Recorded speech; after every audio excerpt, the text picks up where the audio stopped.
කැඳ කියන එක ඉතින් සාමාන්‍යයෙන් අපි අහලා තියෙන දෙයක්, පාවිච්චි කරලා තියෙන හුඟක් අය මමත් නිතරම බොනවා කැඳ. දැන් අපේ පාරවල් අයිනෙත් කැඳ විකුණනවා.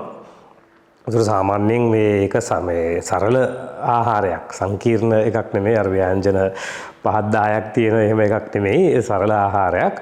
උතර මෙතනදී මේ වැදගත් වෙන්නේ ඒක නිකන් සාමාන්‍ය කැඳ නෙමෙයි. ඒකට කියනවා කංජි කියලා. විශේෂයෙන්ම මුල්ලිවයික්කාල් කංජි කියලා තමයි කියන්නේ. ඒක මේ අවුරුද්දේ පටන් ගත්ත එකක් නෙමෙයි.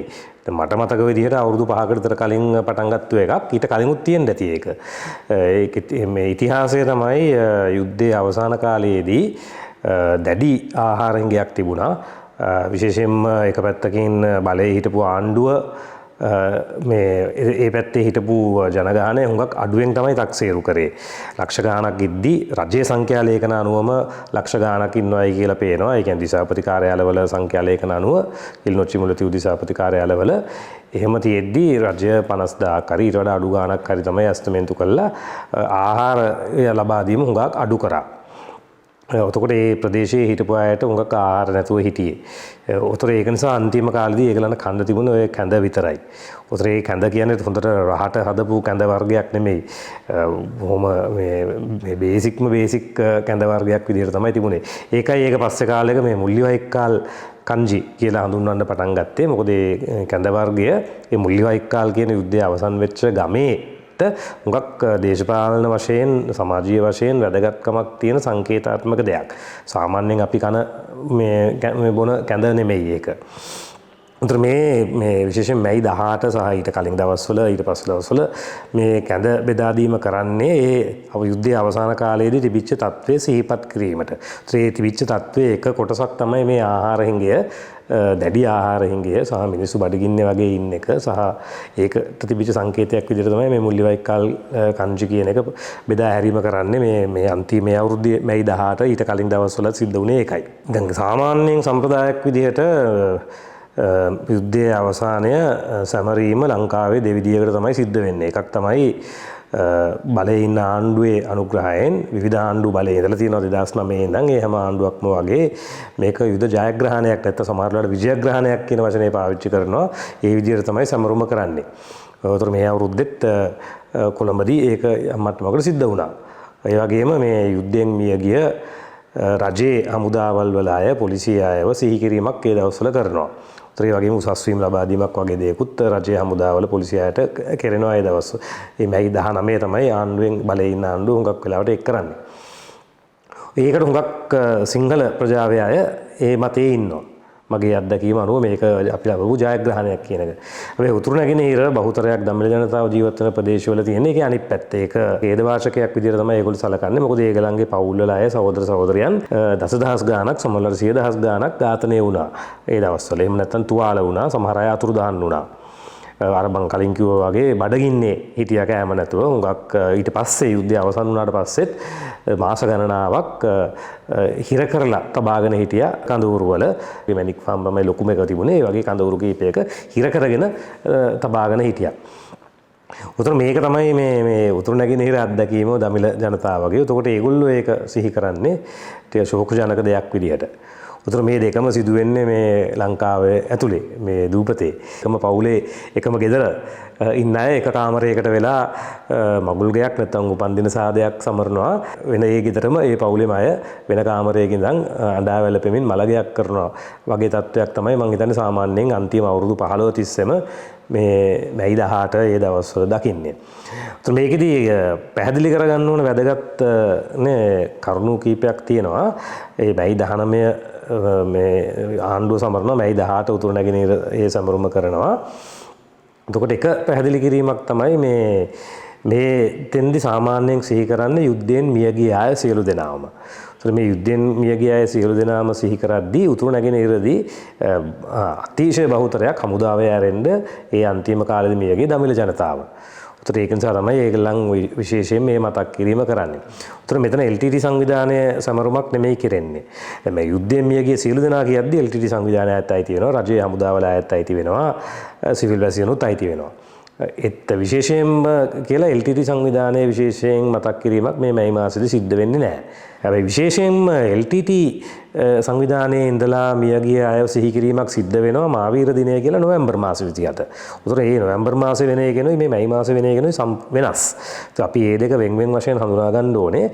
අවාසනාවකට මම හිතන්නේ සමහර මේ දේශපාලනඥයන් විශේෂයෙන්ම සිංහල දේශපාලනඥයන් සිංහල මාධ්‍යවල සිංහල ආගමික නායකයෝ වගේ පොදුවේ සිංහල සමාජය මේ වෙන් කිරීම කරන්නේ නැහැ. ඒක මං හිතන්නේ අවාසනාවක්. ඒකත් මේ මං හිතන අර්බුදයට එක හේතුවක්. මියගිය අය සිහි කිරීම කියන එක ලංකාවේ සම්ප්‍රදායක් අපේ සංස්කෘතියේ කොටසක්.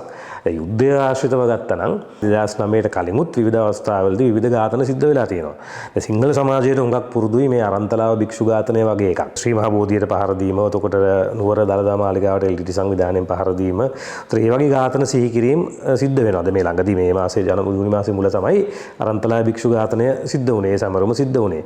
උතර ඒ ස්ථානෙත් විවිධ දේවල් හදලා තියෙනවා. මමත් ගිහිල්ලා තියෙනවා, මම සහභාගී වෙලා තියෙනවා ඒ සමරුමට.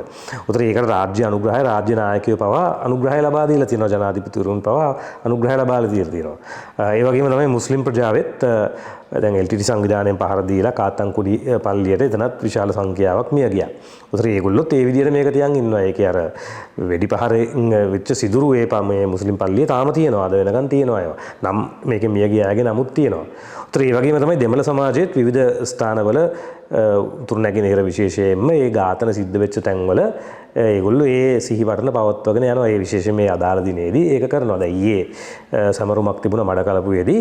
මේ මඩකලපුවේ හිටියේ චන්ද්‍රපනයන් ප්‍රනාන්දු කියලා මඩකලපුවේ හිටපු කතෝලික පියතුමෙක් ඝාතනය වුණා 1988. උතර යා සිහි කිරීමක් ඊයේ තිබුණා.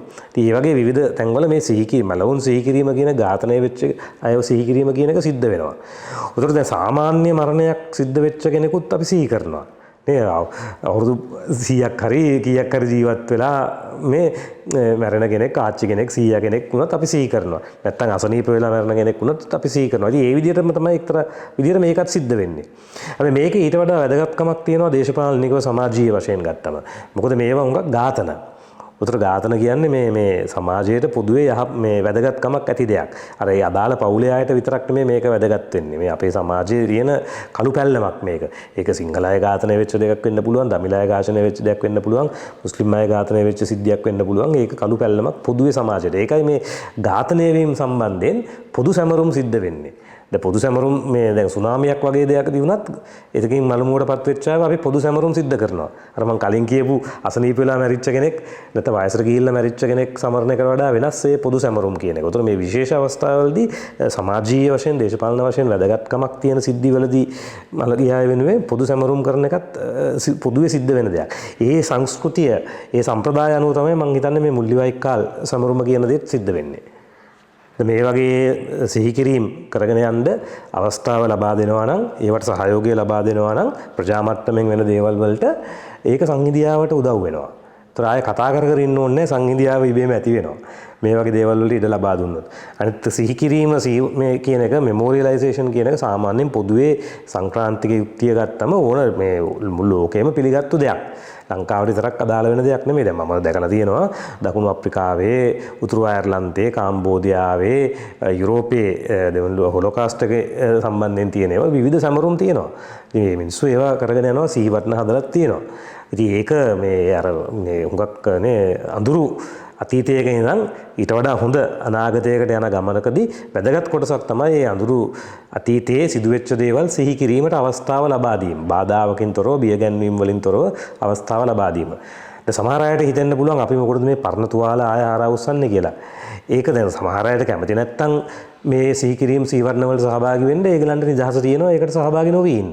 කාටවත් බල කිරීමක් නැහැ මේ අනිවාර්යයෙන්ම මේකට සහභාගී වෙන්න ඕනේ කියලා. හැබැයි ඒක හුඟක් අය සලකන්නේ මේක සුවපත් වීමේ ඒක ක්‍රමවේදයක් විදියට. මේ සුවපත් වීම සඳහා මේ නේ අර මොකගේ අඳුරු අතීතයකින් ඊට වඩා හොඳ සුබවාදී අනාගතයට යන ගමනේදී මේ සිහිපත් කිරීම වැදගත් කියලා තමයි මේක උදව් වෙනවා කියන එක තමයි හුඟක් අය හිතන්නේ. ඉතින් ඒක නිසා තමයි මේ දේවල් කරගන්න හුඟක් අය උත්සුක වෙන්නේ. මම අර කලින් කියපු එකට අලුත්ම දෙයක් තමයි මම හිතන්නේ මේ පාස්කු ඉරදින ප්‍රහාරය ගත්තා. දැන් අපි දකින කොච්චිකඩේ පල්ලියේ, කටුවපිටියේ පල්ලියේ, ඒ වගේ මඩකලපුවේ මියගිය 31 දෙනාගේ සිහිවටන තියෙනවා. ඉතින් ඒක මේ යුද්ධයට ආවේනික වෙච්ච දෙයක් විතරක්ම නෙමෙයි.